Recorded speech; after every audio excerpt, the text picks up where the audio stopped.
विशेष कार्य सभा संबंधी पार्लिमेंट्री स्थावर नियोग 100 සිට 110 දක්වා අදාළ වෙනවා. එම ස්ථාවර නියෝග 108 යටතේ සහ මේ සම්බන්ධයෙන් පාර්ලිමේන්තුව සම්මත කළ යෝජනාවට අනුව කාර්ය සභාව ඉදිරියේ පිරිසිදු ලෙසට යම් තැනැත්තෙකු හැඳීමට සහ සාක්ෂි විමසීමට මෙන්ම යම් ලේඛන හෝ වාර්තා ඉදිරිපත් කරන ලෙස නියෝග කිරීමට කාර්ය සභාවට බලය තියෙනවා. එසේම පාර්ලිමේන්තුවේ බලකර සහ වරප්‍රසාද පනතේ 12 වෙනි වගන්ති යටතේ කාර්ය සභාව ඉදිරියේ සාක්ෂි ගැනීමට අදාළ බලකල පිළිබඳව සඳහන් වෙනවා. පාර්ලිමේන්තු බලකර සහ වරප්‍රසාද පනතේ විධි විධාන අනුව මෙම කාර්ය සභාව ඉදිරියේ පැමිණීම හෝ ඉල්ලා සිටින ඉදිරිපත් කිරීම කාර්ය සභාව විසින් ඉදිරිපත් කරන ලබන යම් නීත්‍යානුකූලව අදාළ ප්‍රශ්නයකට පිළිතුරු ලබා දීම හිතාමතා ප්‍රතික්ෂේප කිරීම දැනුවන් ලැබිය හැකි බව දක්වනවා. තවද තොරතුරු දැනගැනීමේ අයිතිවාසිකම් පිළිබඳ පනතද විශේෂයෙන් අදාළ කර ගන්නවා. මේ පනතේ 5 වෙනි වගන්තිය මෙසේ තියෙනවා. රාජ්‍ය ආරක්ෂාවට හෝ එහි භෞමික අඛණ්ඩතාවයට හෝ ජාතික ආරක්ෂාවට බලපත්‍ර ලෙස අගදායක වන අවස්ථාවක මෙම පනත යටතේ තොරතුරු වලට ප්‍රවිෂ්ඨ වීම ප්‍රතික්ෂේප කළ හැකියි. ඒ අනුව ජාතික ආරක්ෂාවට අගදායක වන කරුණු සම්බන්ධ කරුණු හෙළි කිරීමෙන් වැළකී සිටීමට සාක්ෂි කරවන්නට හැකියි. තවද සාක්ෂි කරවන්න අවශ්‍ය නම් මාධ්‍ය නොමැතිව සාක්ෂි දීමටත් හැකියාව තියෙනවා. විදමා නියෝජනය කරන සංවිධානය ඇතුළු ඒ කාරණා ටික ඉස්සෙල්ලා අපිට කියලා ප්‍රතිස්ථාන මේ වැඩ ආරම්භ කරමු.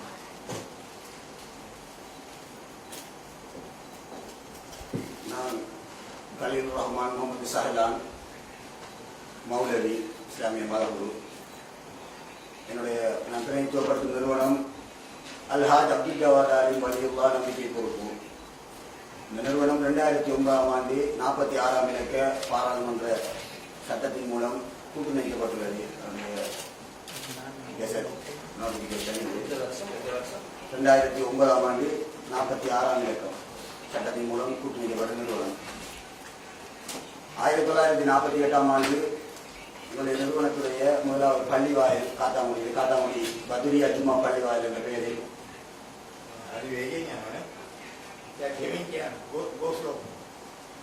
1948ஆம் ஆண்டு கொஞ்சம் மெதுவா கொஞ்சம் ஸ்லோவா பேசுங்க. ஏன்னா நீங்க சொல்றது ஒவ்வொன்று மொழிபெயர்த்து கொஞ்சம் He's saying it's the normal speed, but the translator is struggling. So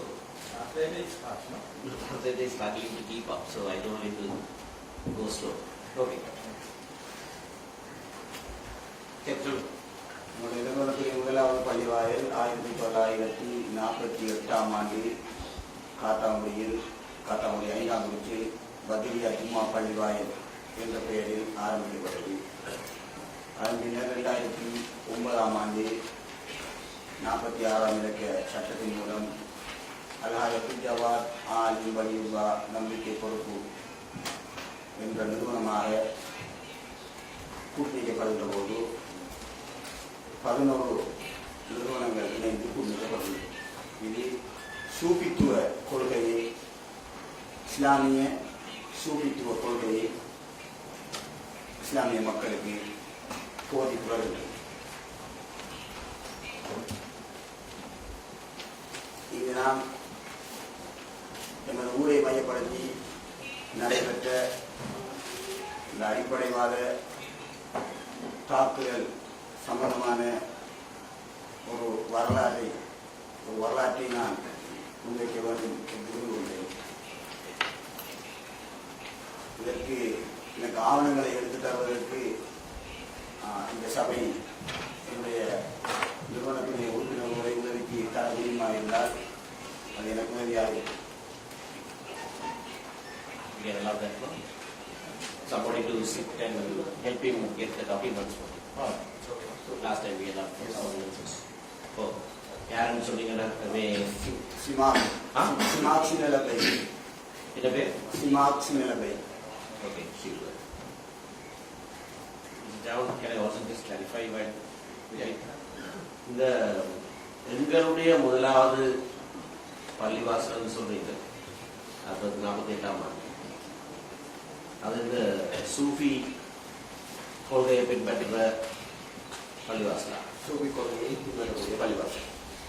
அப்ப அதுக்கு மற்ற பள்ளிவாசலுக்கு என்ன வித்தியாசம் இருக்கு? இந்த பள்ளி வாயில பாரம்பரிய முஸ்லிம்களுடைய அனுஷ்டானங்கள் அனைத்தும் நடைபெறும். குறிப்பாக சூழித்துவங்கிறது கோபம், பொறாமை, வஞ்சகம், இப்படியான கெட்ட எண்ணங்கள் மனதிலே விட்டு நீங்கி ஒரு நல்ல மனிதராக இந்த உலகத்தில் மனிதன் வாழ வேண்டும் என்பதை போதிக்கின்றது. இது வக்கூஃப் போர்டில் வக்கூஃப் ஃபேக்டரியில் ரெஜிஸ்டர் பண்ணாததான். இது ஆரம்பத்தில் வக்கூஃப் போர்டில் தக்கியாவாக இருக்கிறது. தக்கியாண்ட சூஃபி பள்ளி வாயிலாக ஜும்மா நடைபெறாத பள்ளி வாயிலாக இருந்திருக்கிறது. பிறகு 1979ஆம் ஆண்டு காத்தாங்குடி ஏற்பட்ட மார்க்க ரீதியான ஒரு பிரச்சனையை மையப்படுத்தி இந்த பள்ளி வாயிலே ஜும்மா தொழுகை, வெள்ளிக்கிழமை ஜும்மா தொழுகை ஆரம்பிக்கப்பட்டது. எந்த வருஷம்? 1979ஆம் ஆண்டு. இது தொடர்பாக 79ஆம் ஆண்டு வக்கூஃப் சட்டத்துக்கு கீழே இத ஒரு பள்ளி வாயிலாக பதிவு செய்யப்பட்டதா? அது தக்கியாவா தான் இருந்தது. பள்ளி வாயிலாக பதிவு செய்ய பள்ளி வாயிலாக இருக்கிறது.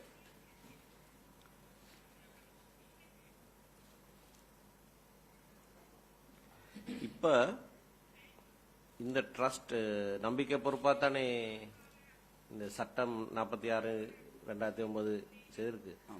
அதுக்கு கீழே தான் இப்ப கூட பள்ளி வாயில்கள் பதிவு செய்யப்படுது. ஆமா, பள்ளி வாயில் அதுக்கு கீழே பதிவு செய்யப்படுது. வக்கூஃப் ஆக்ட் கீழே பதிவு செய்யல. இல்ல இப்ப இல்ல. எத்தனை பள்ளி வாயில் இருக்கு இந்த சட்டத்துக்கு கீழே? உங்களோட சட்டத்துக்கு கீழே 3 பள்ளி வாயில்கள்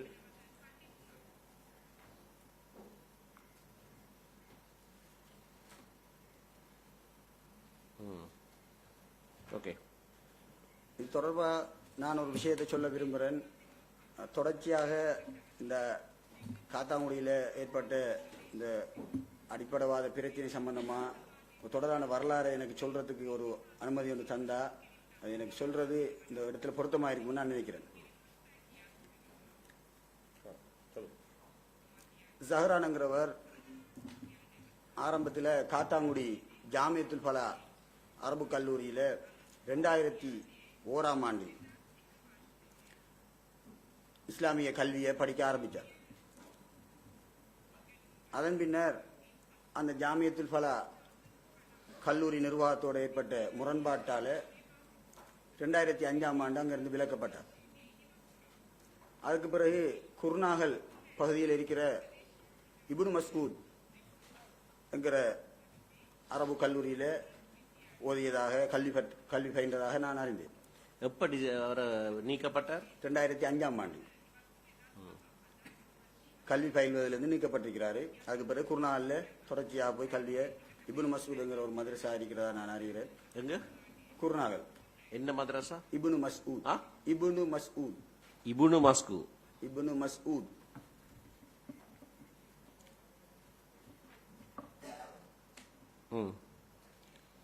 பிறகு காத்தாங்குடிக்கு அவர் வந்து இஸ்லாமிக் சென்டர் என்ற பெயரில் இயங்கக்கூடிய அமைப்போடு சேர்ந்து செயற்பட்டார்.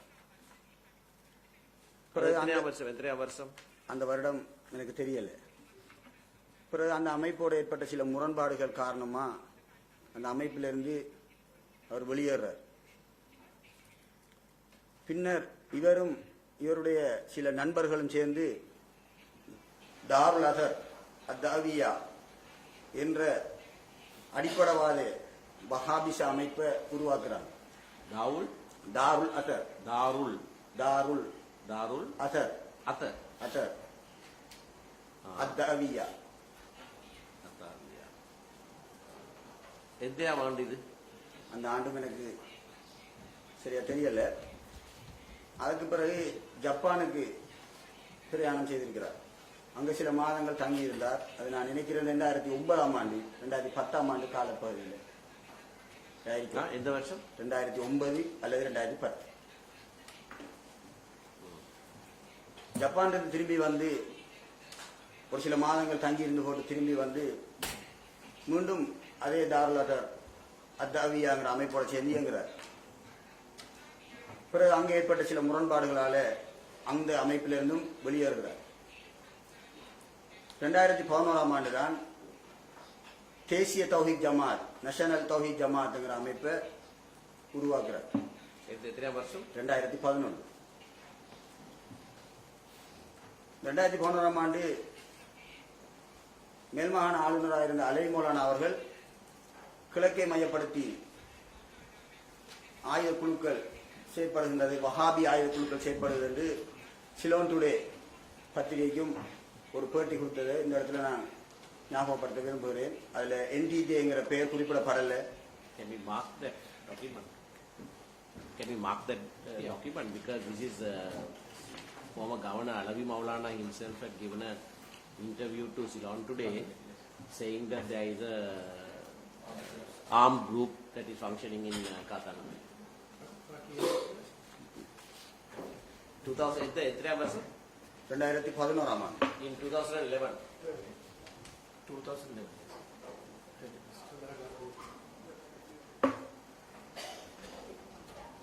அதுக்கு பிறகு 2015ஆம் ஆண்டு இந்த தேசிய தௌஹீத் ஜமாத் என்கிற அமைப்பை காத்தாங்குடி பிரதேச செயலகத்தில் ஒரு சமூக சேவை நிறுவனமாக பதிவு செய்கிறார். 2015.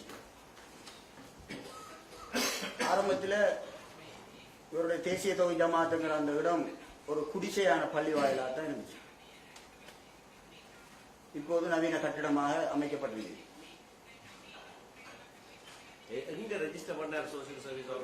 காத்தாங்குடி பிரதேச செயலகம், டிவிஷனல் செக்ரட்டரியேட் காத்தாங்குடி.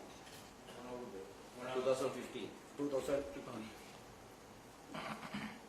அதுக்கு பிறகு 2013, 2014, 2015 இந்த காலப்பகுதிகளில் காத்தாங்குடியில் வாழக்கூடிய சூபி முஸ்லிம்களாகிய எங்களுடைய அந்த சமூகத்தை கேவலப்படுத்தி, எங்களுடைய மத அனுஷ்டானங்களை கேவலப்படுத்தி, எங்களுடைய கொள்கைகளை, சூபி கொள்கைகளை கேவலப்படுத்தி, சூபி முஸ்லிம்கள் மதம் மாறியவர்கள், இவர்கள் இஸ்லாமியர்கள் அல்ல என்ற பிரச்சாரத்தை இவர் மேற்கொண்டார். காத்தாங்குடியில் வாழக்கூடிய சூபி முஸ்லிம்களை மட்டும் மையப்படுத்தி இவர்கள் இஸ்லாமியர்கள் அல்ல, மதம் மாறியவர்கள் என்ற பிரச்சாரத்தை இவர் மேற்கொண்டார். அந்த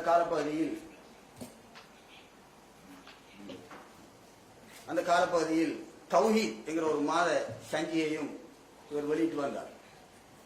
தௌஹீத் என்கிற பேப்பர்ல ஒரு மாத சஞ்சியையும் வெளியிட்டு வந்தார். இது அவர் வெளியிட்ட அந்த தௌஹீத் என்கிற மாத சஞ்சி. இது 2013. என்னோட ஒரு சில பிறவிகள் தான் இருக்கிறது.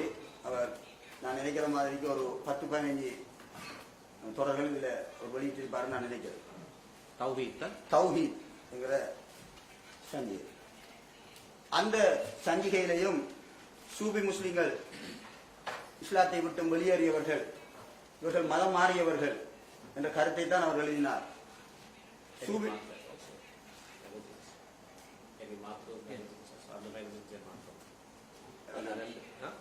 பார்த்து தெரிவிச்சுட்டு கருத்தை தெரிவிச்சுட்டு உங்களுக்கு ஒப்படைக்கிறேன். அந்த சஞ்சிகையிலையும் நாங்கள் சூபி முஸ்லிம்கள் எங்களுடைய பள்ளி வாயில்களில் அன்னதானம் வழங்குறது வழக்கம். பொதுமக்களுக்கு இன மத வேறுபாடின்றி எல்லா மத மக்களுக்கும் அன்னதானம் வழங்குவது வழக்கம். இவ்வாறு நாங்கள் ஒரு வருடத்தில் சுமார் 15 அன்னதானங்கள் வழங்குகின்றோம். அதில் மிகப்பெரிய அன்னதானம் ஒன்று நாங்கள் வழங்குகின்றோம். அந்த அன்னதானம் சம்பந்தமாகவும் பாராளுமன்ற இந்த கெசட் பத்திரத்திலே குறிப்பிடப்பட்டிருக்கின்றது. அஜ்மீர் ஹாஜா முயினுddin சிஷ்டி அவர்களினதும் மற்றும் வேறு இஸ்லாமிய பெரியார்களினதும் நினைவு வைபவங்களில் கலந்து கொள்ளும் மக்களுக்கு அன்னதானம் வழங்குதல் என்ற ஒரு குறிப்பு இங்கே குறிப்பிடப்பட்டு அந்த அடிப்படையில் நாங்கள் வழங்குகிறோம்.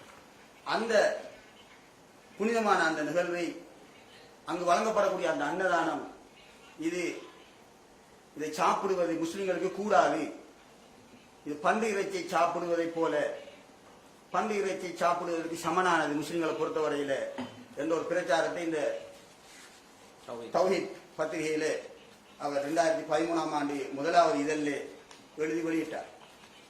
அதே போல அந்த காலப்பகுதியிலே பிரசுரங்களையும் வெளியிட்டார். அந்த பிரசுரங்களும் அதே கருத்தை தான் தெரிவித்தாங்க.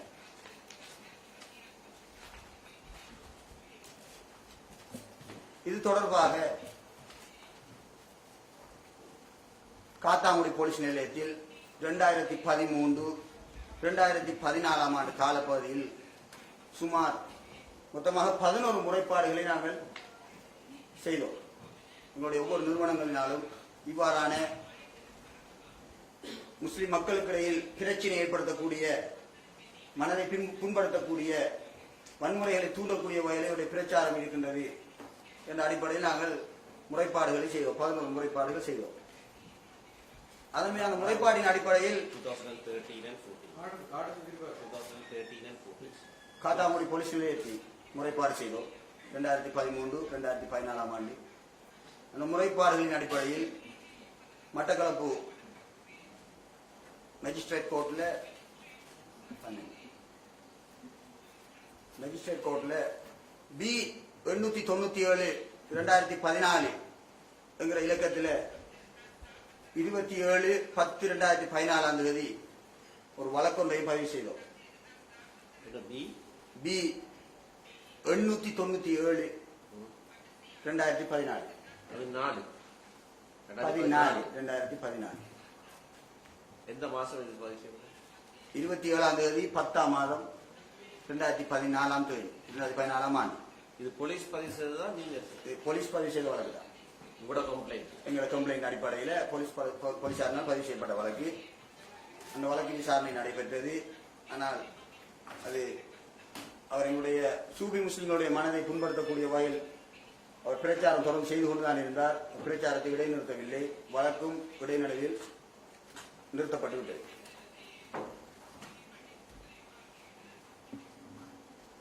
இவருடைய இந்த இவ்வாறான செயற்பாடுகள் கடும் போக்குவாதம் இந்த 2014ஆம் ஆண்டு காலப்பகுதியில் தொடர்ந்து நடந்து கொண்டே இருந்தது. இப்போது நாங்கள் இவருடைய இந்த மக்கள் மத்தியிலே குழப்பத்தை உண்டாக்கக்கூடிய, எங்களுடைய மனதை புண்படுத்தக்கூடிய இந்த செயற்பாடு சம்பந்தமாக அந்த நேரத்தில் கிழக்கு மாகாண கட்டளை தளபதியாக, ராணுவ கட்டளை தளபதியாக இருந்த மேஜர் ஜெனரல் லால் பெரேரா அவர்களிடத்திலே சென்று நாங்கள் இந்த விடயத்தை தெரிவித்தோம்.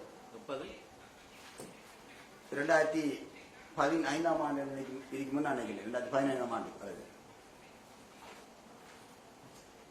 அந்த நேரத்தில் இருந்த மேஜர் ஜெனரல் லால் பெரேரா ஐயா அவர்களிடத்தில் நாங்கள் இந்த விடயத்தை தெரிவித்தோம். அவர்கள்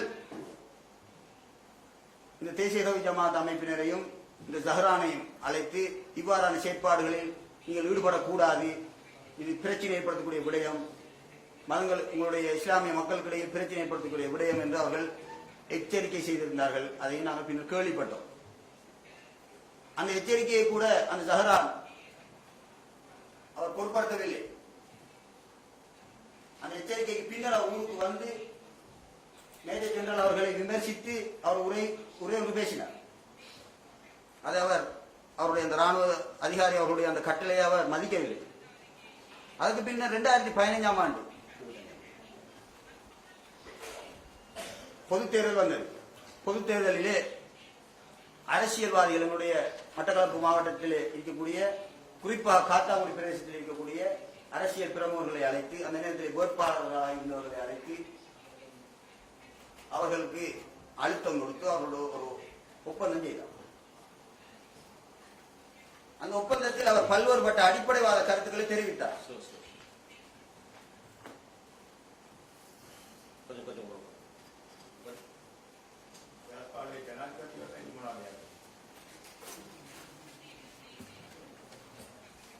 ரெண்டாயிரத்தி 15ஆம் ஆண்டு ஜனாதிபதி தேர்தலில் அவர், நான் நினைக்கின்றேன், மஹிந்த ராஜபக்ச முன்னாள் ஜனாதிபதி அவர்களும் கௌரவ தற்போதைய ஜனாதிபதி மைத்ரிபால சிறிசேன ஐயா அவர்களும் போட்டியிட்டார்கள் என்று நான் நினைக்கிறேன்.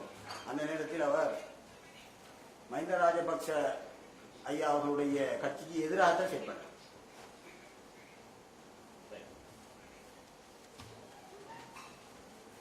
அந்த நேரத்தில் பாராளுமன்ற தேர்தல் காலத்தில் 2015ஆம் ஆண்டு பிரதேச அரசியல்வாதிகளை அழைத்து ஒரு ஒப்பந்தத்துக்கு அழைத்திருந்தார்.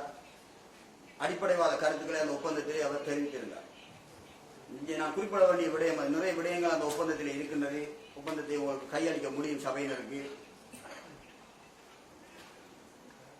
குறிப்பிட்டிருந்தார், 9வது இடத்திலே இஸ்லாத்தை விட்டு வெளியேறிய அத்வைதிகள், ஷியாக்கள், கபூர் வணங்கிகள் போன்றோரின் சமய அனுஷ்டானங்களுக்கு நிதி உதவியோ அரசியல் அதிகார உதவிகளோ வெளிப்படையாகவும் ரகசியமாகவும் தாங்கள் செய்யக்கூடாது என்று அந்த அரசியல் பிரதிநிதிகளே அவர் கேட்டிருந்தார்.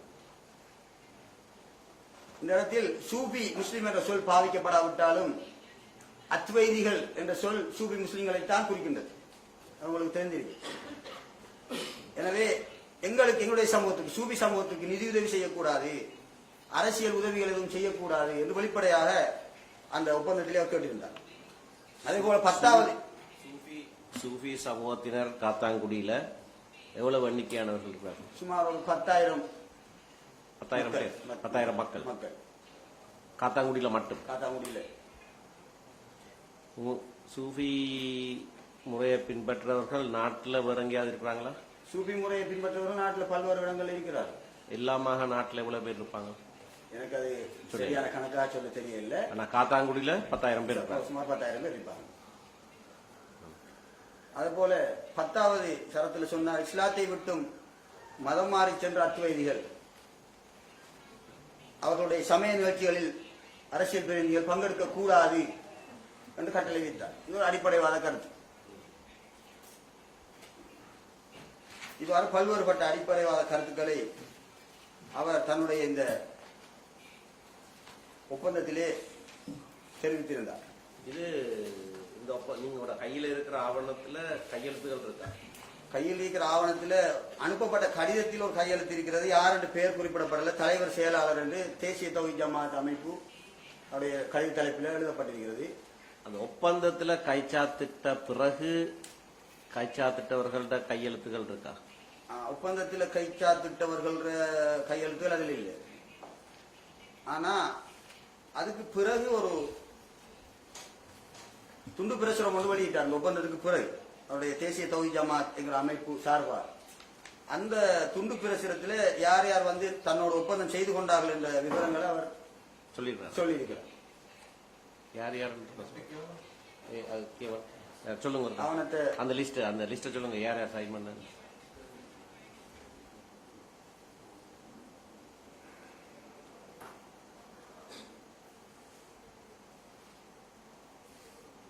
இந்த ஒப்பந்தத்தில் கையெழுத்து வைத்தவர்கள் என்று சொல்லப்படுறது ஜனநாயக கட்சி சார்பில் சகோதரர் MS ஷாபி சாலி, ஸ்ரீலங்கா முஸ்லிம் காங்கிரஸ் கட்சி சார்பில் சகோதரர் MFM ஷிப்லி ஃபாரூக், ஐக்கிய மக்கள் சுதந்திர கட்சி சுதந்திர கூட்டமைப்பு சார்பில் சகோதரர் MLA ஹிஸ்புல்லா, ஐக்கிய தேசிய கட்சி சார்பில் சகோதரர் ALM ரூபி, நல்லாட்சிக்கான தேசிய முன்னணி சார்பில் சகோதரர் MM அப்துல் ரஹ்மான் ஆகிய பேர்கள் இந்த துண்டு பிரசுரத்தில் குறிப்பிடப்பட்டு வெளியிடப்பட்டது. 4 பேர் தான். நான் இப்போது சொன்னவர்களுடைய பேர் இருக்கிறது. ஐந்து பேர்களுடைய பேர் இருக்கிறது. அந்த ஆவணத்தை கையெழுங்க. We have not got this document before, no? This agreement? No. Yeah, so we can mark, no? No? அதே போல இந்த ஒப்பந்தம் ஒரு அடிப்படைவாத ஒப்பந்தம். சூவி முஸ்லிம்களை ஓரங்கட்டக்கூடிய ஒரு ஒப்பந்தம். எங்களுக்கு அரசியல் உதவிகள் செய்யக்கூடாதுன்னு குறிப்பிட்ட ஒப்பந்தம். உங்களுடைய மத நிகழ்ச்சிகளை யாரும் கலந்து கொள்ளக்கூடாதுன்னு சொன்ன ஒப்பந்தம். இதை நாங்கள் வன்மையாக அந்த நேரத்திலேயோ கண்டித்துக் கொண்டிருந்தோம். அதே போல 2015ஆம் ஆண்டு தொடர்ச்சியாக அந்த தேர்தல் காலத்துக்கு பிறகும் கூட சூபி முஸ்லிம்களை இவர்கள் இஸ்லாத்தை விட்டும் மதம் மாறியவர்கள் என்று கேவலமாக பேசிக்கொண்டே இருந்தார். சுமார் 50க்கும் அதிகமான சீடிகள் அவர் பேசி வெளியிட்டார் சூபி முஸ்லிம்களுக்கு எதிராக.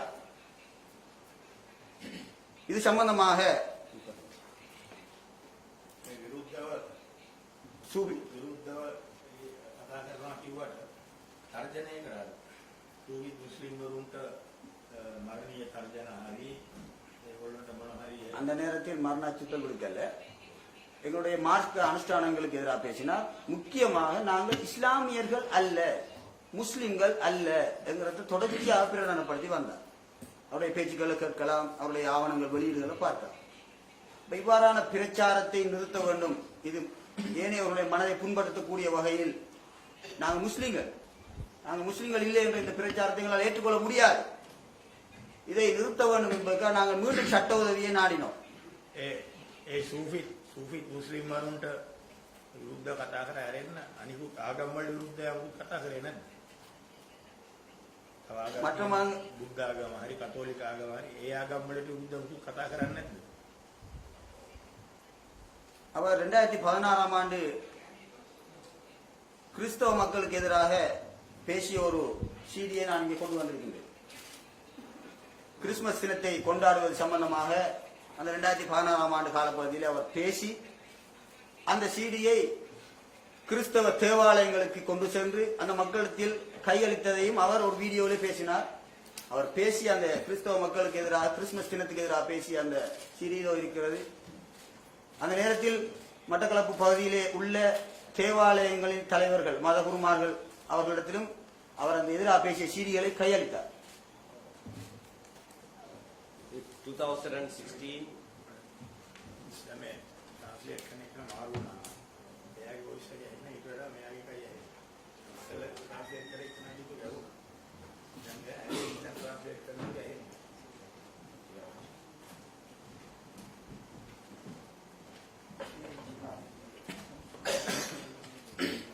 2016 டிசம்பர்ல இது வெளியிட்டது.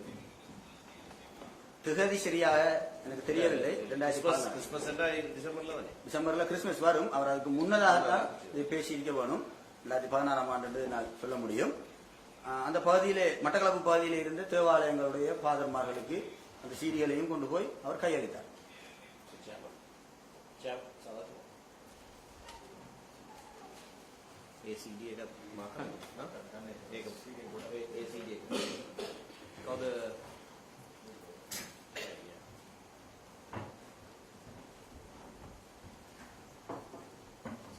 கிறிஸ்மஸ் சீடியை கொடுங்க.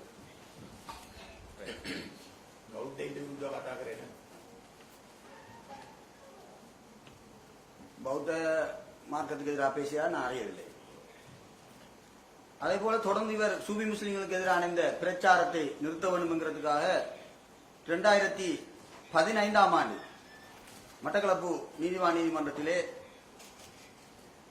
அதுக்கு போறதுக்கு முதல்ல கௌரவ ஃபீல்ட் மார்ஷல் உங்கள்கிட்ட கேட்டார் தானே, பௌத்த மதத்துக்கு எதிராக நீங்க அறியவில்லைன்னு சொன்னீங்க. இந்த ஈஸ்டர் சம்பவத்துக்கு பிறகு சமூக வலைதளங்கள்ல நாங்க பார்த்த அவர்கிட்ட ஒரு வீடியோ ஒன்று இருந்துச்சு, 2 வீடியோ வந்துச்சு.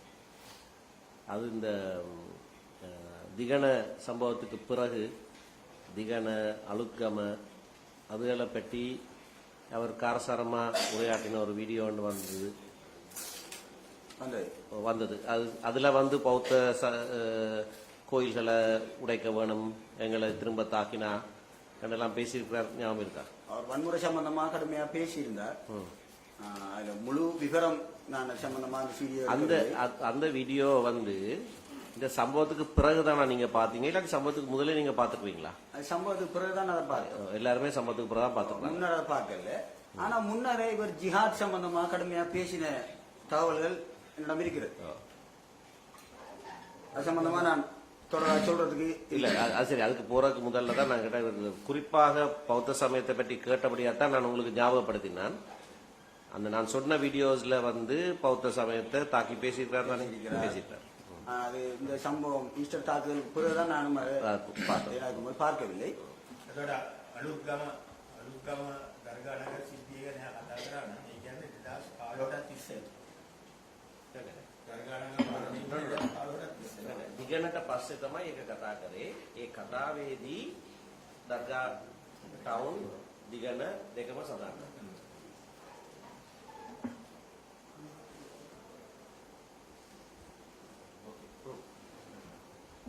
இவருடைய அந்த 2015ஆம் ஆண்டு தொடர்ச்சியான சூபி முஸ்லிம்களுக்கு எதிரான மத ரீதியான எதிர்ப்பு பிரச்சாரத்தை நிறுத்த வேண்டும், முஸ்லிம் மக்கள் சூபி முஸ்லிம் மக்களுடைய மனதை புண்படுத்தக்கூடிய பிரச்சாரத்தை நிறுத்த வேண்டும் என்கிறதுக்காக மட்டக்களப்பு மேஜிஸ்ட்ரேட் கோர்ட்ல 2015ஆம் ஆண்டு B1026 2015 என்கிற இலக்கத்தில் ஒரு வழக்கொண்டு பதிவு செய்யப்பட்டது.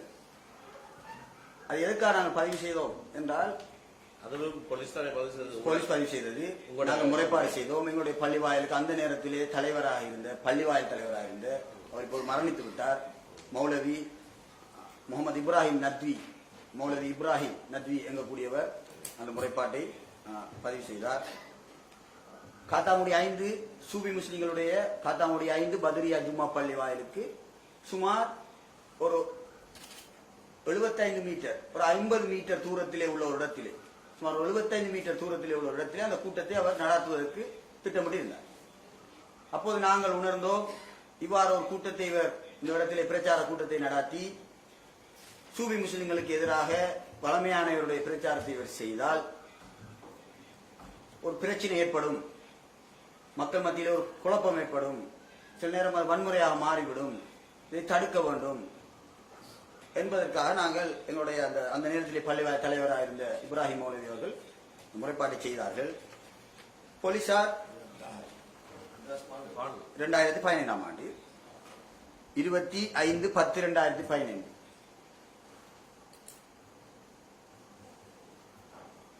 அந்த நேரத்தில் அந்த பகுதி கிராம சேவையாளரிடத்திலே போலீசார் இந்த கூட்டம் நடத்துவது சம்பந்தமாக கேட்கின்றார்கள். கிராம சேவையாளர் சொல்லுகின்றார், மத ரீதியான பிரச்சனைகள் வரும், உயிர் சேதங்களும் ஏற்படலாம், இந்த இடத்தில் கூட்டம் நடத்துவது பொருத்தம் இல்லை என்று அவர் வாக்குமூலம் கொடுத்ததாக இங்கே பதிவு செய்யப்பட்டிருக்கிறது. அதேபோல அந்த பகுதியிலே வசிக்கக்கூடிய பொதுமக்கள், முஸ்லிம் மக்கள், அவர்கள் 25 பேரிடத்திலே போலீசார் வாக்குமூலம் எடுக்கின்றார்கள். இந்த கூட்டம் நடத்த முடியுமா, இந்த இடத்தில் என்ன நடக்கும்? பொதுமக்கள் சொல்லுகின்றார்கள் இந்த கூட்டம் நடத்தக்கூடாது, பிரச்சனைகள் வர வாய்ப்பு இருக்கின்றது, இவ்வாறான கூட்டத்தை இவருடைய கூட்டத்தை நடத்த வேண்டாம் என்று சொல்கின்றார்.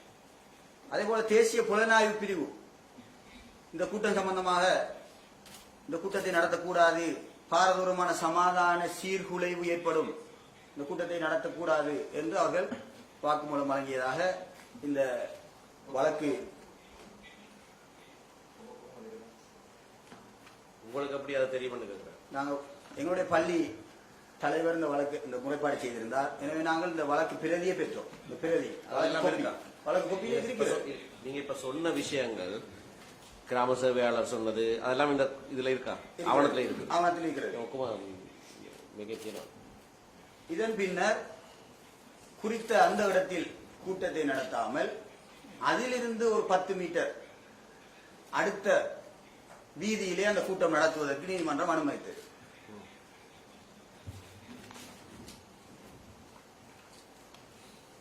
அதே போல 2016 ஆண்டு முக்கியமான விடயம்,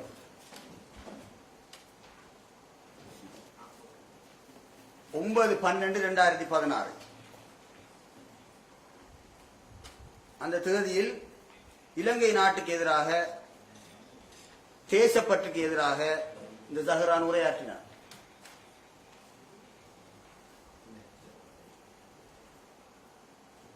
அதே போல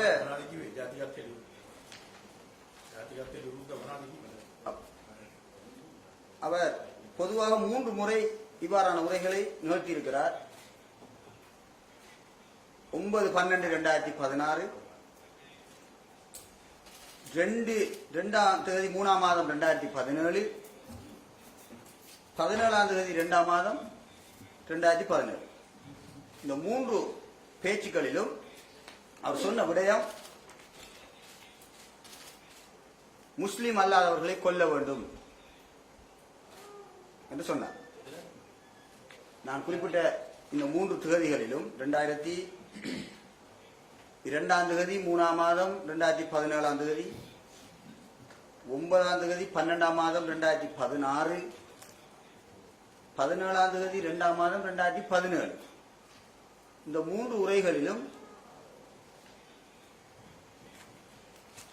நான் இப்போது கூறி காட்டக்கூடிய இந்த விடயங்களை அவர் சுருக்கமாக சொல்லியிருக்கின்றார். நீண்ட உரை அது. அதிலிருந்து நான் எடுத்த குறிப்புகள், முஸ்லிம் அல்லாதவர்களை கொல்ல வேண்டும். முதல்ல கௌரவ ஃபீல்ட் மார்ஷல் உங்கள்கிட்ட கேட்டார் இதை பற்றி, அதாவது வன்முறை உபயோகிக்கிறது சம்பந்தமாக இவர் பேசியிருந்தாராண்டு நீங்க சொன்னீங்க. இல்ல சமய அனுஷ்டானங்களை பற்றி மட்டும் தான் பேசியிருந்தாரு. இப்ப சொல்றீங்க இந்த 3 கூட்டத்திலையும் முஸ்லீம் அல்லாதவர்களை கொல்ல வேண்டும் என்று பேசியிருக்கிறார். அப்படித்தானே? 2016ஆம் ஆண்டுக்கு முதல் அப்படி பேசினது இல்லை. 2016க்கு முதல் அப்படி பேசல. 2016 டிசம்பர்ல தான் 2016 டிசம்பர்ல முதல் தடவையாக பேசுறார். முஸ்லீம் அல்லாதவர்கள் கொல்லப்பட வேண்டும். இது பகிரங்க கூட்டத்துல கலாச்சார மண்டபத்தில், ஹிஸ்புல்லா கலாச்சார மண்டபம் பொது இடம் அது. அதே போல அவருடைய 2016 දෙසැම්බර් වලට කලින් කිව්වේ නැහැ කිව්වනේ ඔබතුමා. ඒතර ඔබතුමා හිතන්නේ මොකද්ද මේ 2016 දෙසැම්බර් වලින් පස්සේ මේ වෙනස් වීමට මොකක් හරි හේතුවක්? அவர் ஆரம்பத்திலேயே ஒரு அடிப்படைவாத கருத்தில் உள்ளவர். அவர் ஏன் அவ்வாறு தீவிரவாதமாக மாறினார் என்று எனக்கு தெரியவில்லை. ஆனால் அடிப்படைவாதிகளாக, இஸ்லாமிய அடிப்படைவாதிகளாக இருக்கக்கூடியவர்கள் பிற்காலத்தில் தீவிரவாதிகளாக மாறிய உலக வரலாறு இருக்கிறது. அந்த வரலாற்றையும் எனக்கு சொல்ல முடியும் பின்னால். அந்த அடிப்படையில் அவர் மாறி இருக்கலாம் நான் நினைக்கிறேன். என்ன காரணம் என்பது குறிப்பாக தெரியாது. මීට කලින් සාක්ෂි දීපු එක මහත්මයෙක් කිව්වා ඔහු යම්කිසි රටකට ගිහිල්ලා ආවට පස්සේ මේ තත්ත්වයටපත් වුණා කියලා. එවැනි මතකයක් ඔබතුමාට තියෙනවද? அவர் ஜப்பானுக்கு சென்று Yes, வந்தது ஜப்பான். அது அவர் ஆரம்பத்திலே வந்து ஜப்பான் விட்டார். அவர் தமிழகத்துக்கு. அவர் 2009ஆம் ஆண்டு 10ஆம் ஆண்டு ஜப்பானுக்கு சென்று வந்து விட்டார். வந்த ஆரம்பத்தில் அவர் பேசினதாக நான் அறியவில்லை. 2016ஆம் ஆண்டு டிசம்பர் மாதம் தான் இவ்வாறான பேச்சு அவர் பகிரங்கமாக பேசி இணையதளங்களிலே பதிவேற்றம் செய்தார். அதைத்தான் நான் பார்த்தேன். அந்த காலகட்டத்தில் அவர் வெளிநாட்டுக்கு ஏதாவது விதமாக போய் வந்தாருன்னு உங்களுக்கு தகவல் ஏதாவது இருக்கா? தமிழ்நாட்டுக்கு எந்த காலப்பகுதி? இந்த 2016 இந்த தீவிரவாதம் நீங்க சொல்றது அடிப்படைவாதத்துல இருந்து தீவிரவாதமாக மாறுகிற இந்த சமயத்துல அவர் தமிழ்நாட்டுக்காவது கடல் மார்க்கமா சட்டவிரோதமாக போய் வந்தார் அப்படி ஏதாவது தெரியுமா உங்களுக்கு? தெரியாது. தெரியல. මේ කතා කරාම තමරන්න ඕන කියලා 2016 කතා කරාම පැමිණිලි කරා කොහෙටද පොලිසිය කොහෙටද ඒ කතා කරන පැමිණිලි කරා පොලිසිය කම්ප්ලේන්ට් කරා அவர் அது மட்டும் பேசவில்லை. நான் ஒரு விடயத்தை மாத்திரம் தான் சொன்னேன். கேட்ட கேள்வி அதை பற்றி நீங்கள் எங்கேயாவது முறைப்பாடு செய்திருக்கலாம்? முறைப்பாடு செய்தோம். அவர் அதோட சேர்த்து இன்னும் பல விடயங்கள் நம்முடைய இந்த நாட்டுக்கு எதிராக பேசினார். அதை நான் குறிப்பிட்ட அந்த தேதிகளில் அதே சீரிகளில் அது இருக்கிறது. தேசப்பற்று என்பது இஸ்லாமிய ஆட்சிக்கு பாதிப்பானது, தேசத்திலே பற்று வைக்க கூடாதுன்னு பேசினார்.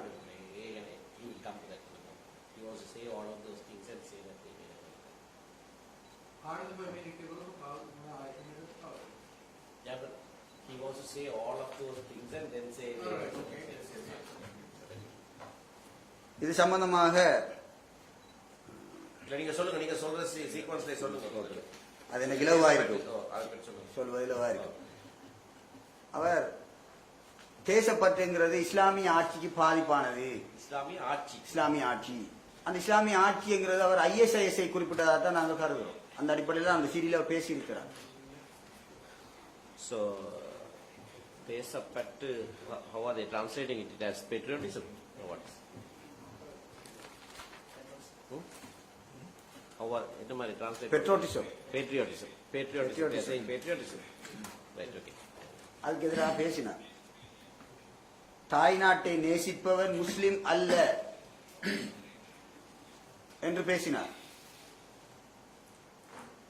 இலங்கை தேசிய கொடியை ஏற்றுவது இஸ்லாமிய ஆட்சியை பாதிக்கும். இஸ்லாமிய ஆட்சி என்று நீங்க சொல்றது ஆங்கிலத்தில் என்ன இஸ்லாமிக் ஸ்டேட்டா இல்லாட்டி இஸ்லாமிக் ரூலா? Islamic state. Islamic state. அவருடைய அந்த சிடியுடைய அந்த பேச்சை இந்த சபை கேட்டால் அவருடைய அந்த கருத்தை முழுமையாக விளங்கிக் கொள்ள முடியும் என்பது என்னுடைய தாழ்மையான கருத்து. நான் அந்த சீரியலில் எடுத்த குறிப்புகளை தான் இப்போது சொல்லுகின்றேன். இலங்கையில் இஸ்லாமிய கொடி பறக்க வேண்டும் என்று பேசினார்.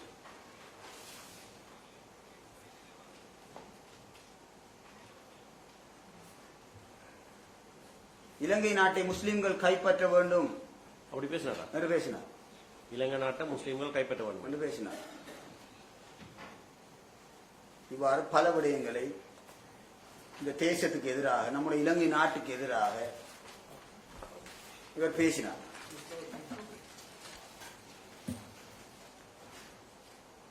அதே போல மார்க் பண்ணுமா?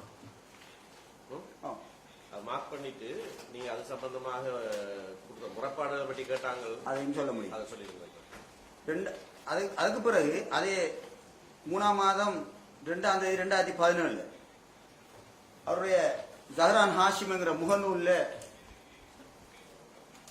ஜிஹாத் சம்பந்தமாக முஸ்லிம்களுக்கு ஜிஹாத் செய்யறது கடமை என்று எழுதினார். அது 2ஆம் தேதி 3ஆம் மாதம் 2017 அதே தினத்திலே எழுதினார்.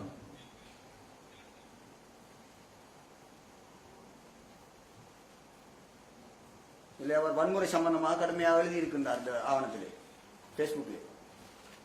இது சம்பந்தமாக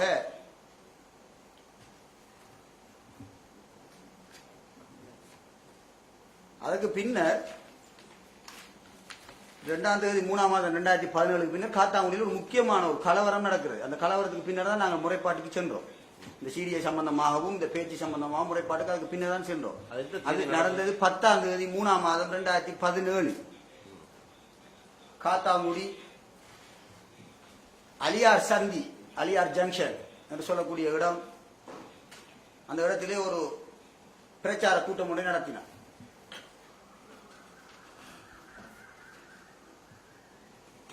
தேசிய தௌஹீத் ஜமாத்துங்கிற அவருடைய அமைப்பு அந்த பிரச்சார கூட்டத்தை ஏற்பாடு செய்திருந்தது.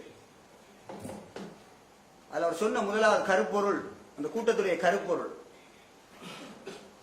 அத்வைதிகளை மதம் மாறியவர்கள் என்று நாம் ஏன் சொல்கின்றோம் என்கிற கருப்பொருள். அதாவது சூபி முஸ்லிம்களை இவர்கள் முஸ்லிம்கள் அல்ல என்று நாம் ஏன் சொல்கின்றோம் என்று அவர் தெளிவுபடுத்த போவதாக அந்த கூட்ட நோட்டீஸ்லேயே இருக்கிறது. கூட்டத்துக்கு அளிக்கப்பட்ட நோட்டீஸ் தான் இது, வெளியிடப்பட்ட நோட்டீஸ் தான் இது. இந்த மார்க் டாக்குமெண்ட்ஸ் பிஃபோர் அந்த ஒன்று மார்க் பண்ணிட்டு இருப்போம் வேண்டாம். முதல்ல அந்த 3 CDஸையும் கொடுங்க. CDஸ் கண்ணு கேட்டேனோ CDஸ். அடுத்தது வந்து அவர்கிட்ட முகநூல், ஃபேஸ்புக் இது, மற்றது இந்த மீட்டிங் நோட்டீஸ். கம்ப்ளைண்ட்டை பற்றி சொல்லுங்க. நீங்க எப்ப அது 10ஆம் தேதி சம்பவத்துக்கு பிறகுதான் நான் கம்ப்ளைண்ட் பண்ணீங்க. They have made a complaint after the incident on the 10th. அந்த அலியார் ஜங்ஷன்ங்கிற இடம் சூபி முஸ்லிம்கள் பெரும்பாலும் செறிந்து வாழக்கூடிய ஒரு இடம் காத்தாங்குடியில். அந்த இடத்தில் அவர்கள் முஸ்லிம்கள் அல்ல, சூபி முஸ்லிம்கள் அல்ல என்கிற அந்த பிரச்சாரத்தை அவர் செய்ய அங்கு முனைந்த போது அந்த இடத்திலே ஒரு பிரச்சனை ஏற்பட்டது. அந்த பிரச்சனையில் தேசிய ஜமாத்தை சேர்ந்தவர்கள் சூபி முஸ்லிம்கள் ஒருவரை வாளால் வெட்டினார்கள். இன்னொருவர் தாக்கப்பட்டு காயத்துக்குள்ளானார். இது சம்பந்தமாக அந்த நேரத்தில் பாதிக்கப்பட்டவர்கள் போலீஸ் நிலையத்திலே B-276/2017 இலக்கத்திலே ஒரு வழக்கு ஒன்று போலீசினால் தாக்கல் செய்யப்பட்டது. போலீசார் வழக்கு தொடர்ந்தார்கள். இந்த வழக்கிலே 9 நபர்கள் தேசிய தௌஹீத் ஜமாத் சார்பாக கைது செய்யப்பட்டார்கள். சூபி முஸ்லிம்கள் சார்பாகவும் 4 பேர்கள்.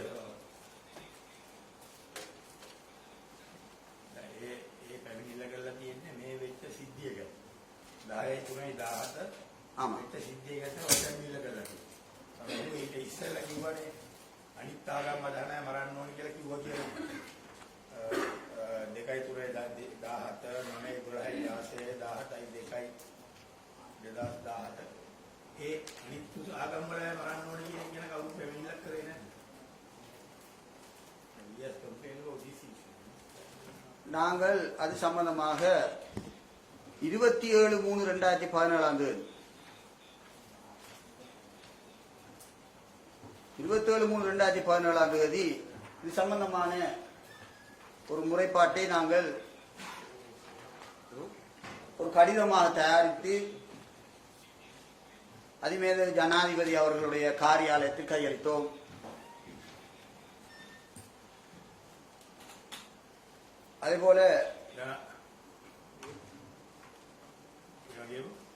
அதேபோல அந்த நேரம் மினிஸ்டர் ஆஃப் ஜஸ்டிஸாக இருந்த விஜயதாச ராஜபக்ச அவர்களுடைய காரியாலயத்தில் கையளித்தோம்.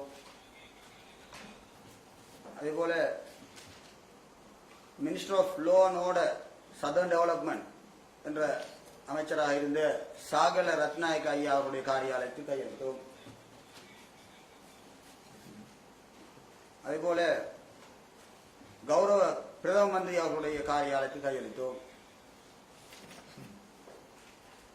அதேபோல ஸ்டேட் மினிஸ்டர் ஆஃப் டிஃபென்ஸ் ஆக இருந்த ருவான் விஜயவர்தன் ஐயா அவர்களுடைய காரியாலயத்தில் கையளித்தோம். 27 March 2017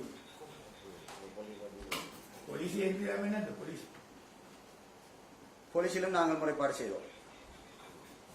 inspector general of police Colombo காரியாலயத்தில், போலீஸ் மா அதிபர் காரியாலயத்தில் கொழும்பிலே நாங்கள் இந்த முறைப்பாட்டை இந்த முறைப்பாட்டில் நீங்க முதல் சொன்ன அந்த 3 CDs கொடுத்தீங்க தானே? ஆம். அதை பற்றி சொல்லியிருக்கீங்களா? சீரியையும் அதோடைய கையளித்தோம். அந்த CDஸை கையளித்தீங்க. அதுல இஸ்லாமியர்கள் அல்லாதவர்கள் கொல்லப்பட வேண்டும் என்று அவர் பிரச்சாரம் செய்ததை பற்றி நீங்க முறைப்பாடு அந்த சொல்லியிருக்கீங்க. முறைப்பாட்டில் தெளிவாக நாங்கள் சொல்லி இருக்கின்றோம். இவர் பிரச்சாரம் செய்த விடயங்கள் எல்லாம் இருக்கின்றது. இவ்வாறு இவர் பிரச்சாரம் செய்கின்றார். இந்த பிரச்சாரத்தால் இந்த நாட்டில் பிரச்சனைகள் வர வாய்ப்பு இருக்கிறது. தீவிரவாதத்தை பிரச்சாரம் செய்கின்றார். பல இடங்களில் இந்த நாட்டிலே இதனால் பிரச்சனை வரக்கூடிய வாய்ப்பு இருக்கின்றது என்றெல்லாம் அந்த முறைப்பாட்டிலே நாங்கள் தெரிவித்தோம். முறைப்பாட்டு கோப்பி இருக்குதா? முறைப்பாட்டு கோப்பி இருக்கின்றது. ஒரே முறைப்பாட்டை தான் எல்லாருக்கும் அனுப்பி. ஒரே முறைப்பாட்டை தான் எல்லோருக்கும் அனுப்பினோம். அது இன்னும் சொல்ல வேண்டும், terrorist investigation division deputy inspector ஜெனரலாக இருந்த நாலக்கடி சில்வா ஐயா அவர்களிடத்திலும் இந்த முறைப்பாட்டை நாங்கள் அந்த நேரத்தில் கையளித்தோம். யார் யாரும் கையளித்தோம் என்ற விவரங்கள் இதில் இருக்கிறது. அதே மாதிரி கொடுங்க அந்த கோப்பி.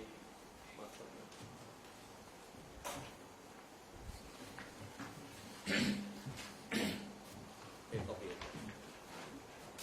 හැඟුණේ මොන කාලෙකද? அவர் 2000 ඒකෙන් පස්සේ දිගට මෙයා එළිය හිටියද? 10ஆம் தேதி 3ஆம் மாதம் 2017ஆம் தேதி அந்த சம்பவம் நடைபெற்றது பிறகு அவர் வெளியில் இருந்ததாக நாங்கள் அறியவில்லை, அதை காணவில்லை. அந்த சம்பவம் நடக்கிற போது போலீஸ் அழைக்கப்பட்டார்களாங்க. அந்த நேரத்தில் நான் அங்கே இருக்கவில்லை. அந்த சம்பவம் நடக்கிற இடத்துக்கு நான் செல்லவில்லை. போலீசார் பின்னர் அங்கே சென்றதாக அறிவித்தார். 10/3/2017 අර කතාව කරයි කියන්නේ 23/3/2017. නෝ නෝ නෝ 23/27 තමයි පැමිණිල්ල කරේ. මේ පැමිණිල්ල කරේ මේ පැමිණිල්ල. පැමිණිල්ල කරනකොට මෙයා එදා එතකොට නැහැ. නෑ. அவர் இல்லை. ஆனால் அந்த சம்பவம் தொடர்பான முறைப்பாடு 11/3/2017 தேதியே செய்யப்படுகிறது. அது சம்பவம் காத்தாங்குடி போலீசில் இந்த சம்பவத்தை குறித்து மட்டும் 10ஆம் தேதி சம்பவம் சம்பந்தமாக 11ஆம் தேதியே காத்தாங்குடி போலீசிலே பாதிக்கப்பட்ட சூபி முஸ்லிம்கள் முறைப்பாடு செய்கிறார்கள். அந்த பாதிக்கப்பட்டவர் அங்கே வைத்தியசாலையிலும் பால்வெட்டுக்குள்ளாகி அனுமதிக்கப்பட்டிருக்கிறார். நேரடியாக முறைப்பாடுகள் எடுக்கப்படுகிறது. ஜாரானும் காயப்பட்டாரா? அதுல யாரும் காயப்படவில்லை. காயப்பட இல்லையா? இல்லை. சரி, இந்த சம்பவத்துக்கு பிறகு தான் நீங்க இருந்து யோசிச்சுட்டு பழைய நிகழ்ச்சி எல்லாத்தையும் சேர்த்து ஒரு புறப்பாடு எழுதி அனுப்பியிருக்கீங்க. அந்த சம்பவம் நடந்து முடிந்தவுடன் நாங்கள் 13ஆம் தேதி 3ஆம் மாதம் சூபி முஸ்லிம்கள் சார்பில் 2017ஆம் ஆண்டு ஒரு ஆர்ப்பாட்டத்தை செய்கிறோம். நாங்கள் தான் அந்த ஆர்ப்பாட்டத்தை செய்தோம். කියනවා 10/3/17 ඒ ගෝරියෙන් පස්සේ ඇවිලි කරයන් පස්සේ සහරාන් හිටියේ නැහැ කියලා. ඉස්සෙල්ලා කිව්වා 2/3/17 9/12/2010 17/12 17 කතාවක් පැවැත්තුවා කියලා අන්‍යාගමිකයන් වරන්න කියලා. 2017 දෙසැම්බර් මාසේ කතාවක් කරා කියලා ඉස්සෙල්ලා කිව්වා. 2017 டிசம்பர்ல அவர் ஓய்வு பெறவில்லை. ஏன் உங்களோட அது சிடியில் இருக்குது, அந்த டேட் கொடுத்துருக்கீங்க. 16 දෙසැම්බර් 9 කිව්වා. 9th December 2016. 17th February 2017. இல்லை, அவர் முதலாவது சிடி உரையாற்றிய தினம் நான் மீண்டும் கூறுகின்றேன் 9/12/2016. அதான் சொல்றோம், 9/12/2016 தான். இவர் பிரச்சனை நடக்கின்ற தினம் 10/3/2017. சரி, அதைத்தான் அவர் கேட்கிறார். கௌரவ ஃபீல்ட் மார்ஷல் என்ன கேட்கிறாருன்னு சொன்னா, 3 மாசத்துக்கு பிறகுதான் இந்த சம்பவம் நடந்திருக்கு. 9/12/2016 இருந்து 10/3/2017 வரைக்கும் 3 மாசம் ஆகி இருக்கு. சரியா 3 மாசம் ஆகிருக்கு. அந்த 3 மாச காலப்பகுதியில மற்ற சமயத்தவர்களை கொல்ல வேணும் என்று அவர் பேசினது சம்பந்தமாக நீங்க ஒரு முறைப்பாடும் செய்ய இல்லை, அப்படித்தானே? செய்ய இல்லை. They never complain. For those 3 months they never complain. Right. Yes, sir. Yeah. එතුමා කියලා තියෙනවා 2017 දෙසැම්බර් 17. Yeah. කතාවක් කරා කියලා. 2017 දෙසැම්බර් 10. ඒ කතා තුනක් නෙකි දින තුනක් නේ. December නෙමෙයි, February தான். February தான். பிப்ரவரி 17ஆம் தேதி 2ஆம் மாதம். It's two. It's two. ජෙවිත මාර්තු මාස. ඊට පස්සේ ජෙවිත මාර්තු මාස. හරි. දෙවෙනිදා මාර්තු මාස. that's why you got it. பிப்ரவரி 17ஆம் தேதி சரி சரி. பிள்ளையா டிசம்பர் மாசம். அப்ப அந்த 3 மாசமும் நீங்க கம்ப்ளைண்ட் பண்ண இல்ல. பண்ணல.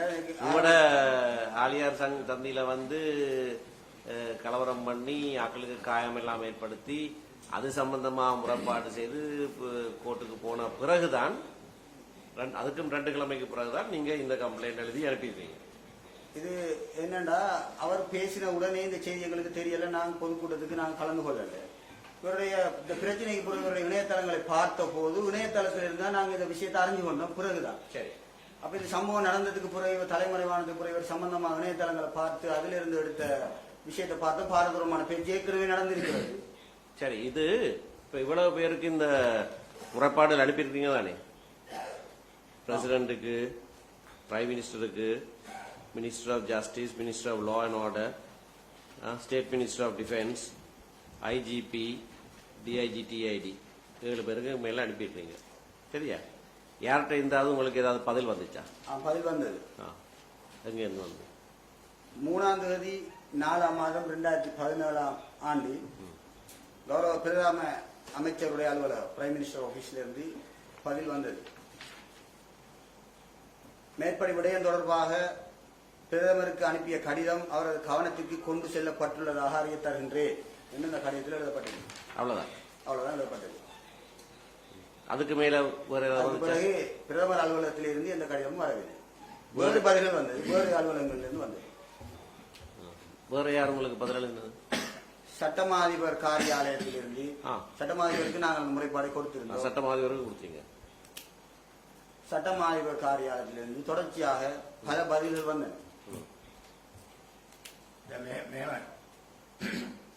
මුන්නාසල පැමිණිලි කරා 2010 තුන්වෙනි මාසේ 23. නමුත් මුන්නාසල 27ஆம் தேதி சார். 27ஆம் தேதி 3ஆம் மாதம் 2010. නමුත් මුන්නාසල පැමිණිලි නොකරා අර කතා කරපුවාග පොලිසිය හරි මේ රටේ ඉන්න ආරක්ෂක සපයන අය ඒ ගැන දැනවත් වෙලා ඇක්ෂන් එකක් ගන්න ඕනේ. පැමිණිලියනකන් ඉන්න ඕනේ නැහැ. කතා 3ක් කරා කිසිම කෙනෙක් ඇක්ෂන් එකක් කරන් තිබුණේ නැහැ. අමුන්නාසල ධර්මවත් කරනවා පොලිසිය හරි කවුරු ඇක්ෂන් එකක් කරන් තිබුණේ නැහැ. ඒක තමයි දිවිලා තියන්නේ. இந்த ඔබ කියන පොලිසිය භාරය අමතිවරයා හෝ ආරක්ෂක රාජ්‍ය අමතිවරයා මේ ලිපියට කිසි පිළිතුරක් ලැබුවේ නැහැ. அவ்வாறு பதில் எதுவும் கிடைக்கிறது. சட்டமா அதிபர் காரியாலயத்திலிருந்து பதில் வந்தது. இது சம்பந்தமான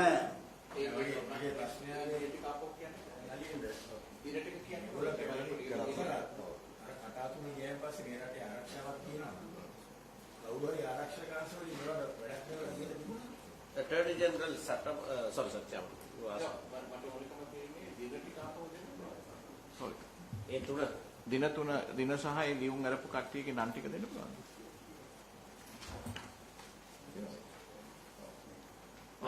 It's all there in the document. Thank you. It's all in the document. இந்த சட்டமாதிபர் திணைக்களத்துல இருந்து எத்தனை கடிதம் வந்தது?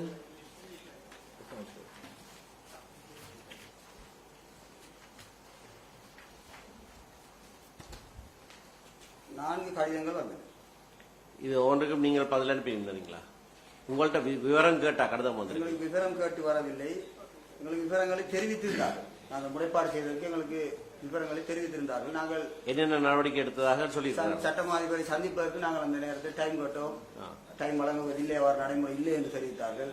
அந்த அடிப்படையில் எங்களுக்கு விவரங்களை மட்டும் அனுப்பி வைத்தார்கள். நாங்கள் இவ்வாறு நடவடிக்கை எடுத்திருக்கிறோம், சம்பந்தமா நாங்கள் தொடர்ச்சியாக உரிய தரப்புகளுக்கு அறிவுறுத்தி இருக்கிறோம் என்ற விஷயங்கள் இந்த கடிதங்களில் இருக்கிறது. கடிதங்களையும் சபைக்கு எனக்கு பாரப்படுத்த முடியும். ඔබතුමාගේ පැමිණිලි ඉල්ලුමට ඉස්සෙල්ලා පොලිසිය හරි බුද්ධියන් හරි කවුරු හරි මොනවා කරේ නැහැ. ඒ කතා තුන තවස්තුවට පස්සේ அவ்வாறு என்ன நடவடிக்கை எடுத்ததாக நாங்கள் அறியவில்லை. இது சம்பந்தமா இந்த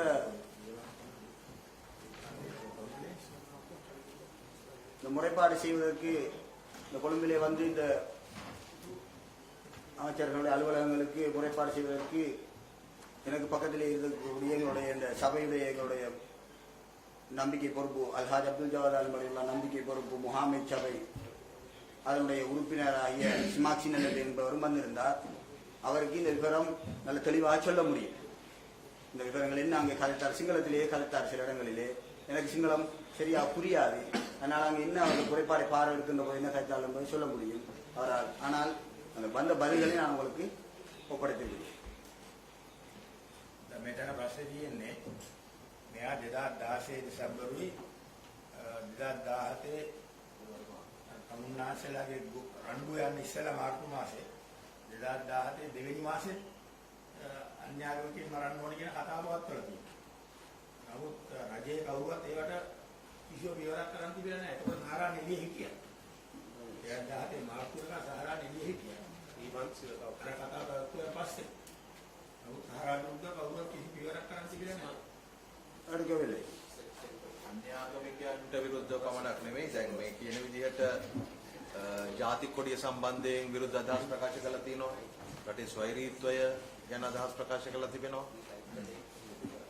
நாங்கள் முறைப்பாட்டை சூபி முஸ்லீம்களை பாதுகாப்பதற்காக மட்டும் செய்யவில்லை. இந்த நாட்டை பாதுகாப்பதற்காக தான் செய்வோம். இந்த நாட்டில் அமைதி நில வேண்டும், சமாதானம் நில வேண்டும், எல்லா மக்களும் ஒத்துமையாக வாழ வேண்டும்ங்கிறது தான் நாங்கள் விரும்புகிறோம். அதற்காகவும் தான் இந்த முறைப்பாட்டை நாங்கள் செய்தோம். எங்களுக்கு சரியான அச்சுறுத்தலான ஒரு விடயம், உயிருக்கு அச்சுறுத்தலான ஒரு விடயம் இது. அவர் தலைமறைவாகி இருந்தார். 10ஆம் தேதி 3ஆம் மாதம் 2014 இருந்து அவர் தலைமறைவாகி இருந்தார். இன்னும் அவரோடு சேர்ந்து ஒரு சிலர் தலைமறைவாகி இருந்தார்கள். அவர் மாத்திரம் இந்த அடிப்படைவாத கருத்துக்களை சூபி முஸ்லிம்களுக்கு எதிரான கருத்துக்களை சொல்லவில்லை. அவருடைய நண்பராக இருந்த நியாஸ் என்பவர் அவரும் இவ்வாறான கருத்துக்களை அந்த காலப்பகுதியிலே தெரிவித்தார். அவர் சாய்ந்தமரத்திலே நடைபெற்ற தாக்குதலிலே உயிரிழந்ததாக நாங்கள் அறிந்தோம் ஊடகங்களிலே. அவர் 11ஆம் தேதி 3ஆம் மாதம் 2017 10ஆம் தேதி சம்பவத்துக்கு அடுத்த நாளே அந்த கலவரம் சம்பந்தமாக சூபி முஸ்லிம்களை ஏசி தாக்கி எழுதினார். இவர்கள் முஸ்லிம்கள் அல்ல என்று அவரும் அதே தோரணையிலே பேசினார், எழுதினார், அவருடைய பேஸ்புக்கில் எழுதினார். அதே போல நாங்கள் ஒரு ஆர்ப்பாட்டம் செய்ததாக நான் முன்னர் சொன்னேன் 13ஆம் தேதி. அந்த ஆர்ப்பாட்டம் 13ஆம் தேதி 3ஆம் மாதம் 2017 அதிலே அந்த ஆர்ப்பாட்டத்திலே காத்தாங்குடி முஸ்லிம் மக்கள் என்றுதான் நாங்கள் குறிப்பிட்டிருந்தோம், சூபி முஸ்லிம்கள் என்று குறிப்பிடவில்லை. எல்லா முஸ்லிம்களும் செய்ததாக நாங்கள் குறிப்பிட்டிருந்தோம். அதை அவர் கண்டித்து அவருடைய முகநூலிலே பேஸ்புக்கில் எழுதினார். இவர்கள் முஸ்லிம்கள் அல்ல, இவர்களை முஸ்லிம்கள் என்று சொல்வதற்கு யார் இவர்களுக்கு இந்த அனுமதி வழங்கியது என்றெல்லாம் அவருடைய முறைப்பாட்டிலே அவருடைய பேஸ்புக்கிலே அவர் எழுதியிருந்தார். சூபி முஸ்லிம்களை அத்வைதிகள் என்றுதான் அவர் வளமையாக குறிப்பிடுவார். நியாஸ் என்பவர், ஏலம் நியாஸ் என்பவர்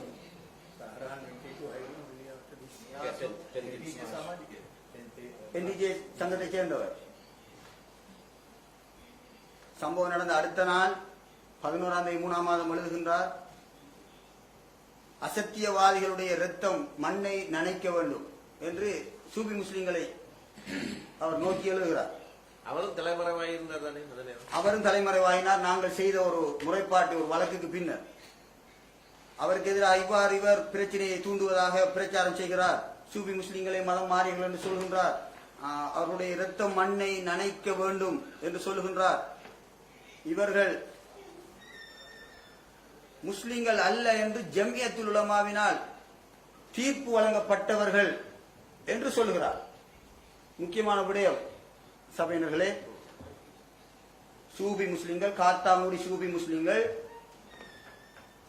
இவர்கள் முஸ்லிம்கள் அல்ல, இஸ்லாத்தை விட்டும் மதம் மாறியவர்கள் என்று அகில இலங்கை ஜம்இயத்துல் உலமா, ஓர்சிலோன் ஜம்இயத்துல் உலமா மார்க்க தீர்ப்பு வழங்கி இருக்கிறது. அந்த சூழ்நிலையில் இந்த சூபி முஸ்லிம்கள் தங்களை முஸ்லிம்கள் என்று எவ்வாறு சொல்ல முடியும் என்று அவர் அவருடைய முகநூலிலே எழுதி பிரச்சாரம் செய்தார் முஸ்லிம்களுக்கு எதிராக. சூஃபி முஸ்லிம்களுக்கு எதிராக பிரச்சாரம் செய்தார். இது ஜமாத் சம்பந்தமாக ஜமியத்துல் உலமா அப்படியாக ஒரு தீர்ப்பு கொடுத்திருந்ததா? அது முக்கியமான விடயம். அவ்வாறான ஒரு தீர்ப்பொன்றை 1979 ஆண்டு 4 மாதம் 1 தேதி காத்தாங்குடியைச் சேர்ந்த மௌலவி அப்துல் ரவுப் பிஸ்பாஹி என்பவரும் அவருடைய சூபிச கருத்துக்களை சரிகண்டவர்களும் இஸ்லாத்தை விட்டும் மதம் மாறியவர்கள், இஸ்லாத்தை விட்டு நீங்கியவர்கள் என்ற ஒரு தீர்ப்பை அகில இலங்கை ஜம்மியத்துல் உலமா 1979 ஆண்டு 4 மாதம் 1 தேதி தீர்ப்பை வழங்கியது. அந்த தீர்ப்பை இந்த ஏலம் நியாசங்கிற இந்த தீவிரவாதி சூஃபி முஸ்லிம்களுக்கு எதிராக பிரயோகித்து, இவர்கள் முஸ்லிம்கள் அல்ல, இவர்கள் எவ்வாறு முஸ்லிம்கள் என்ற பெயரிலே ஆர்ப்பாட்டம் செய்ய முடியும் என்று அவர் பேசுகின்றார். அவருடைய முகநூலிலே எழுதுகின்றார். இவருக்கு எதிராக இந்த ஜமியத்துல் உலமா 1979 ஆண்டு கொடுத்த அந்த தீர்ப்பு இன்றைக்கும் அமுல்ல இருக்குதா? இன்றும் அது அமுலிலே தான் இருக்கிறது. இன்றும் காத்தாங்குடியில் இருக்கக்கூடிய மௌலவி அப்துல் ரவுப் மிஸ்பாஹி என்கக்கூடிய இஸ்லாமிய மார்க்க சூஃபி தலைவரை பின்பற்றக்கூடிய எங்களை, முஸ்லிம் மக்களாகிய எங்களை மதம் மாறியவர்கள் என்றுதான் அகில இலங்கை ஜம்மியத்துல் உலமா இந்த தீர்ப்பை ஃபத்வா சொல்றது. ஃபத்வா என்று அரபியிலே சொல்வார்கள். இப்ப இதுக்கு பிறகு பைல்வான் என்ற ஒருவர் வந்தார்ல, பைல்வான் அவரை பின்பற்றினவங்களும் முஸ்லிம்கள் அல்ல என்று சொல்லி ஜமியத்துல் உலமா ஒரு தடவை ஃபத்வா வழங்கியிருந்தாங்க தானே.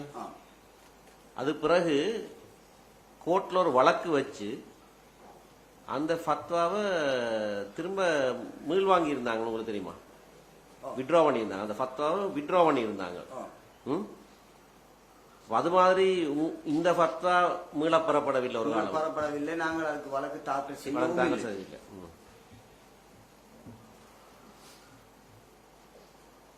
இந்த நியாஸ் என்பவருக்கு எதிராக நாங்கள் வழக்கு, இவருடைய பிரச்சாரத்துக்கு எதிராக வழக்கு தாக்கல் செய்தோம். B-295 2017 என்ற இலக்கத்திலே மட்டக்களப்பு மேஜிஸ்ட்ரேட் கோர்ட்டில் போலீசார் வழக்கு தாக்கல் செய்தார்கள். எங்களுடைய சூஃபி சமூகத்தைச் சேர்ந்தவர்கள் ஏற்பாடு செய்தார்கள். 2017 ஆண்டு.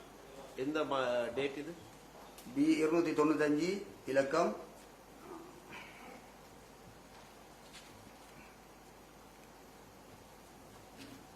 17/3/2017 வழக்கு தாக்கல் செய்யப்படுகிறது. அதுல அந்த 10ஆம் தேதி சம்பவத்தை பற்றி இல்லை, இது வேற. 10ஆம் தேதி சம்பவத்துக்கு பின்னர் 11ஆம் தேதியும் 13ஆம் தேதி நாங்கள் செய்த அந்த அவருடைய அந்த சம்பவத்துக்கு எதிரான வன்முறைக்கு எதிரான ஆர்ப்பாட்டத்திற்கு பின்னரும் 2 முறை இவர் சூஃபி முஸ்லிம்களுக்கு எதிராக இவரான கருத்துக்கள். இதுல போலீஸ் செய்த முறைப்பாடு 10ஆம் தேதி சம்பவத்தையும் சேர்த்து தான் போட்டுருக்காங்க. 10ஆம் தேதி சம்பவம் சம்பந்தமாக இதில் குறிப்பிடவில்லை. பிறகு இவர் எழுதின விஷயத்துக்காக மாத்திரம் இந்த முறைப்பாடு.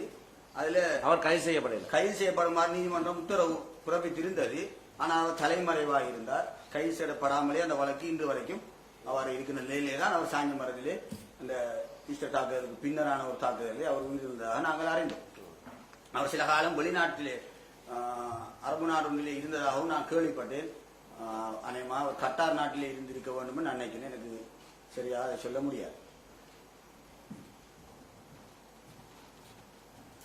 இப்படி காத்தாங்குடியில் இருக்கக்கூடிய சூஃபி முஸ்லிம்களுக்கு தொடர்ச்சியாக பிரச்சனைகள், அடக்குமுறைகள், அவருடைய உரிமை இழப்புகள் இவ்வாறான மற்றவர்களால் சூஃபி முஸ்லிம்களுக்கு எதிரான அடிப்படைவாதிகளால் மேற்கொள்ளப்பட்டு வந்திருக்கிறது தொடர்ச்சியாக. இதுக்கு காரணம் இந்த அகில இலங்கை ஜம்மியத்துல் உலமா வழங்கிய இந்த முர்த்தத், மதம் மாறியவர்கள், இஸ்லாத்தை விட்டு மதம் மாறியவர்கள் என்கிற இந்த தீர்ப்பு தான். அதை நான் முன்னர் குறிப்பிட்டிருக்கின்றேன்.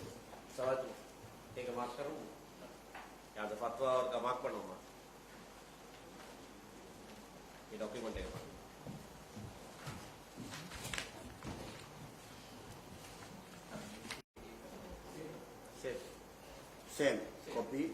அதில் முக்கியமான ஒரு விடயம் இருக்கிற அந்த ஃபத்வாவில் அங்கே தரப்பட்ட அந்த ஆவணத்தில் 20வது பக்கத்தில் சொல்லப்பட்டிருக்கின்றது,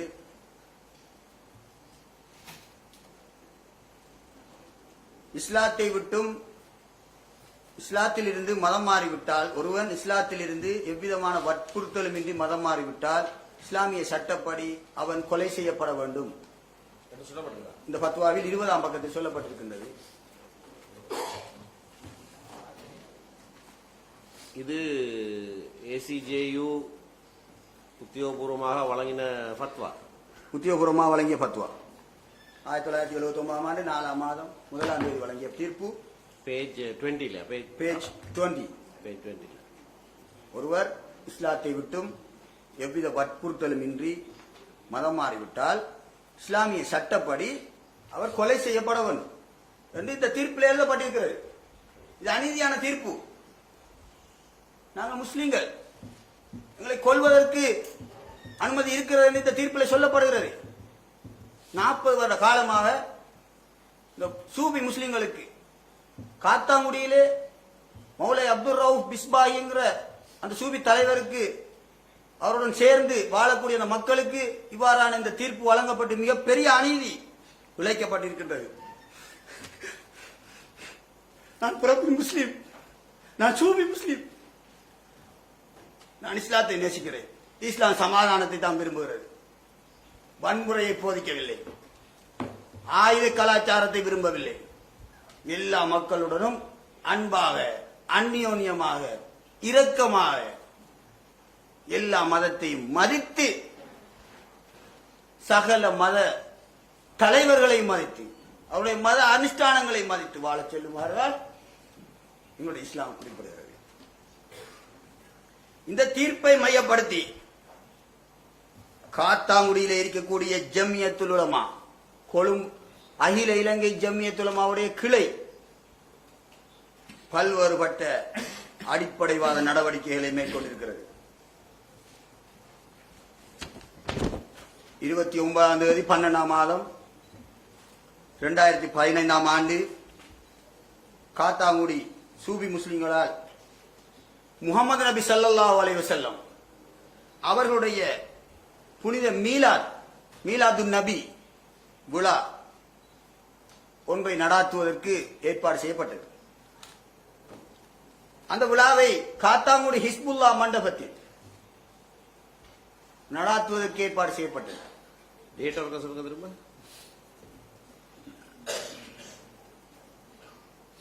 29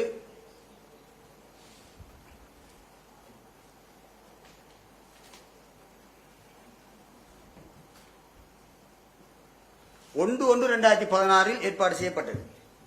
1/1/2016 ஏற்பாடு செய்தது காத்தாங்குடி சூபி முஸ்லிம்கள். காத்தாங்குடி சூபி முஸ்லிம்களா? சூபி முஸ்லிம்கள் நாங்கள் ஏற்பாடு செய்தோம். இந்த மீலாதுன் நபி விழாவை காத்தாங்குடி ஹிஸ்புல்லா மண்டபத்தில் நடாத்துவதற்கு அனுமதி வழங்கக்கூடாது என்று விழாவுக்கு முதல் தினம் 29/12/2012 விழாவுக்கு ஒரு தினத்துக்கு முதல் தினம் 29/12/2015 அந்த நேரத்தில் கிழக்கு மாகாண முதலமைச்சராக இருந்த ஹாபிஸ் நசீர் அஹ்மத் அவர்களுக்கு ஒரு கடிதத்தை அனுப்புகிறார்கள் காத்தாங்குடி ஜம்மியத்துல் உலமா. மீலாது நபி விழாவை தடை செய்ய வேண்டும் என்று குறிப்பிட்டு, அதேபோல காத்தாங்குடி நகரசபை செயலாளருக்கு அதே விதமான கடிதத்தை மீலாது நபி விழாவை தடை செய்ய வேண்டும், நிறுத்த வேண்டும் என்று குறிப்பிட்டு காத்தாங்குடி நகரசபை செயலாளருக்கு கடிதம் ஒன்றை அனுப்புகிறார்கள் காத்தாங்குடி ஜம்மியத்துல் உலமா. அதேபோல காத்தாங்குடி போலீஸ் நிலைய பொறுப்பதிகாரி அவர்களுக்கு இதே கடிதத்தை அனுப்புகிறார்கள்.